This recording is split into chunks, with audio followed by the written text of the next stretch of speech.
Who would have thought that skipping the vaccine would put us at higher risk of car accidents? Well, apparently, a recent study has determined that if you skipped any one of the jabs, it puts you at a higher risk of a traffic accident. They're begging for money.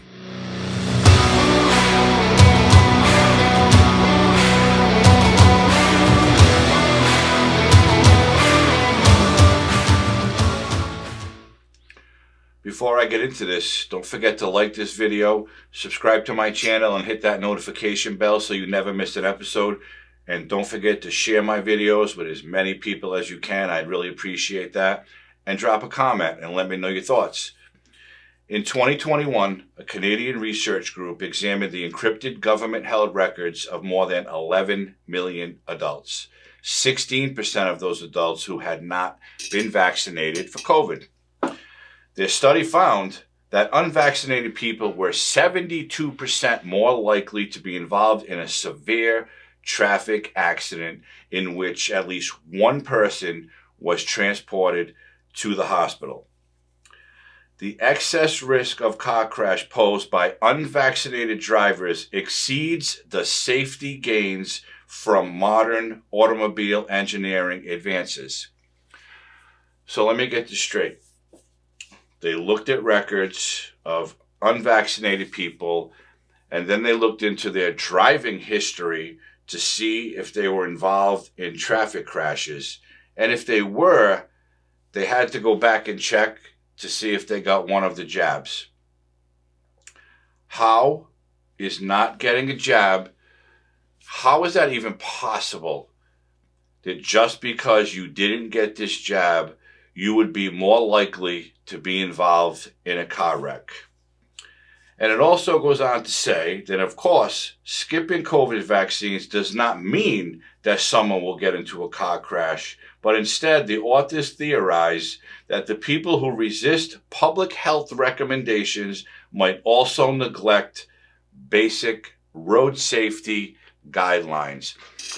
So if you're not one of those who want to listen to all the commercials, all the press conferences from all the doctors and scientists that tell you you need to go get a jab because it's going to save you. If you're not one of those people, then apparently, according to the Canadian researchers, you most likely don't pay attention to road safety guidelines.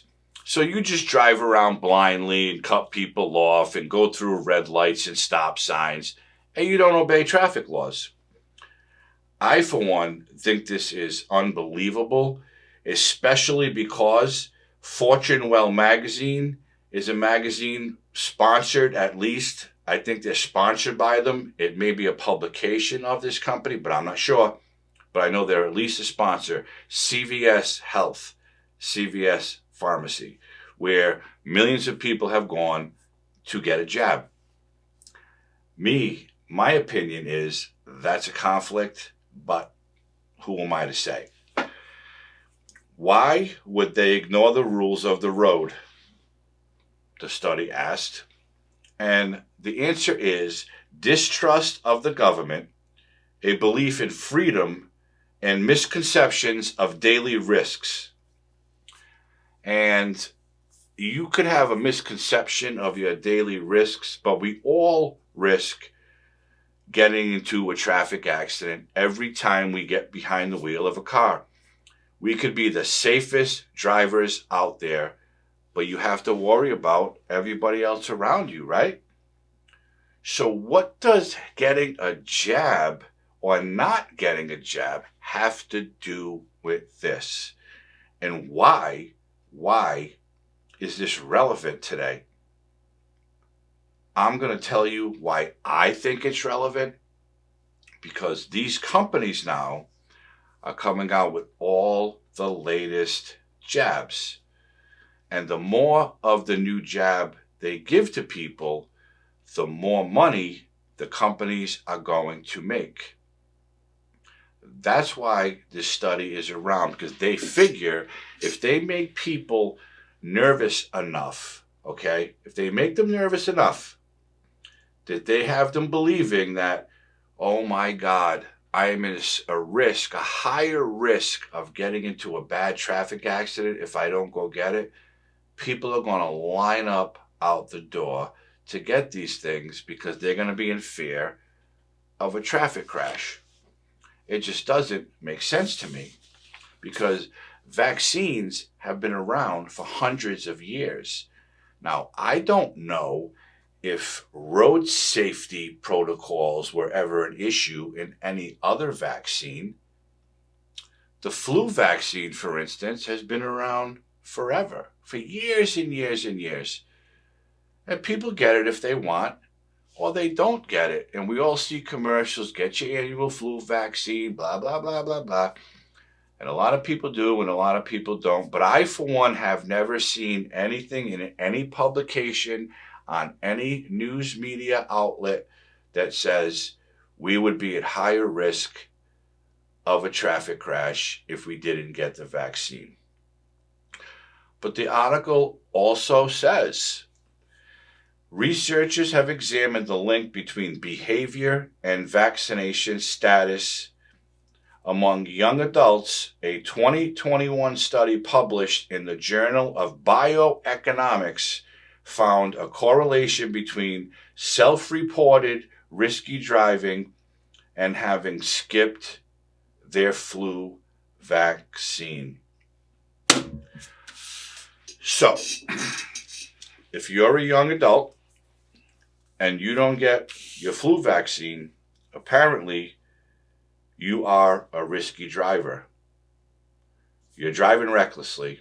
You're not obeying the laws of the road. You're putting yourself, your passengers, and everyone else in possible danger with you behind the wheel because you did not go into that pharmacy and get your annual flu jab. That's what this article says. Now again, it's Canadian researchers, and yes, we're in the United States, but we all know that Canada is right up there with us when it comes to all these rules and all these regulations and all the lockdowns and all, you know what I'm talking about.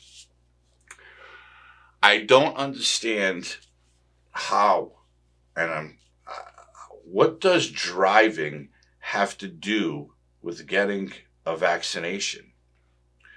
What do your road habits have to do with getting a vaccination? It's my opinion that it's absolutely nothing.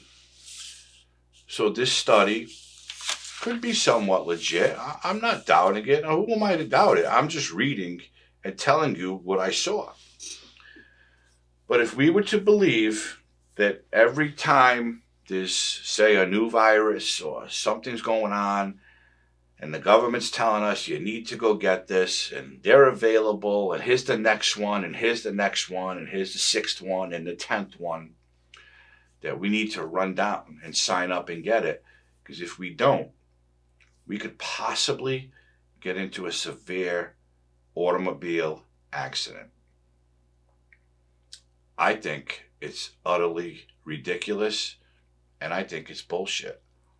And I think it's a money-making scheme by Big Pharma, by government, and by these research companies who are being paid, I would think, a lot of money to conduct this research.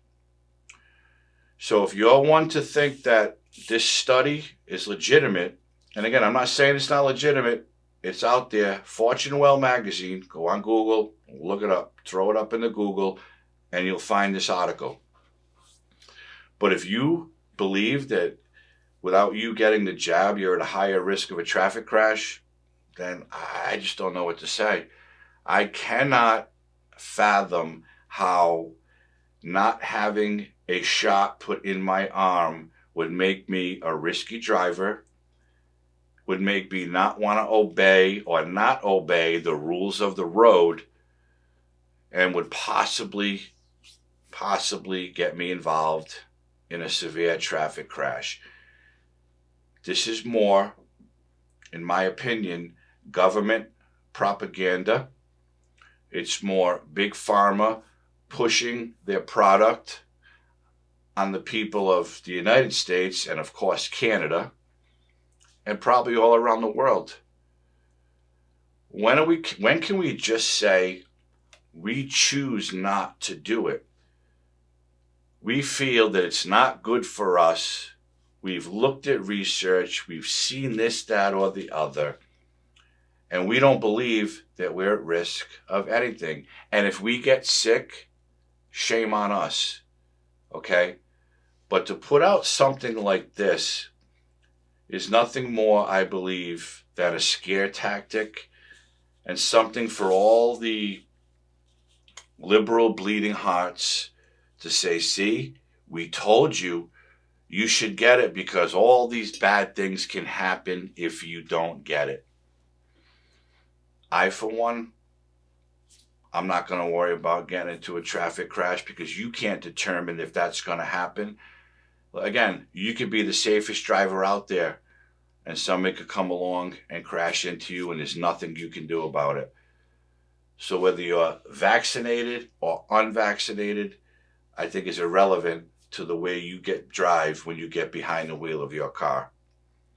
So again, go online, Fortune Well magazine, look it up, read it yourself.